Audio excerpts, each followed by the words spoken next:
અમદાવાદમાં ધોળા દિવસે હુમલાઓ થાય, ગુંડાઓએ ધારિયા છરીના આડેધડ ઘા મારીને યુવકની હત્યા કરી, ધારિયા ભોંકીને એને ફરી ઘા માર્યો, ગાડી ચડાવી દીધી, પગ ત્યાં જલ્યો તો 8 ફટકા માર્યા. તમને શરમ આવી જોઈએ? ગપ્પા મારવાનું બંધ કરો, બધી હોશિયારી બંધ કરો. તમારી કોઈ તેવડ નથી, તમે કંઈ કરી શકો. નરેન્દ્રભાઈ પણ વિચારતા હશે કે આને ક્યાં મેં ગુરુ ખાતું આપ્યું. અમિત શાહ પણ વિચારતા હશે.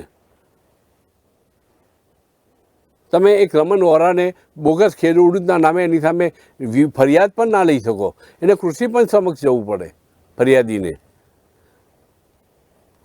ભરૂચ પોલીસે દારૂના જથ્થા સાથે ઝડપેલો યુવાન ભાજપનો પ્રમુખ નીકળ્યો, સ્થાનિક આગેવાન નીકળ્યો. તમે એને સસ્પેન્ડ પણ નથી કરી શકતા. આવા નમાલા અને આવી નોટંકીઓ કોના માટે? આ નમાલાગીરી કોના માટે? પ્રજા બેખૂબ સમજો. પ્રજાને શું તમે સમજી રહ્યા છો?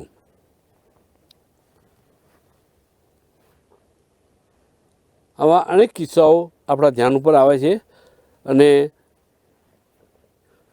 કમસે કમ નરેન્દ્રભાઈ મોદીના મા માટે જે બોલાયેલા શબ્દો, કોંગ્રેસ અને આરજેડીના મંચ ઉપરથી બોલાયેલા શબ્દો, એ આપણાને હચમચાવી દે એમ છે. કોઈ પણ સ્ત્રી માટે બોલાયેલો શબ્દ એ આપણને સહેજ પણ આપણે સ્વીકાર્ય નથી હોતો. અહીં એક મહિલા પર બળાત્કાર થયો છે, એને ફરિયાદ આપી છે.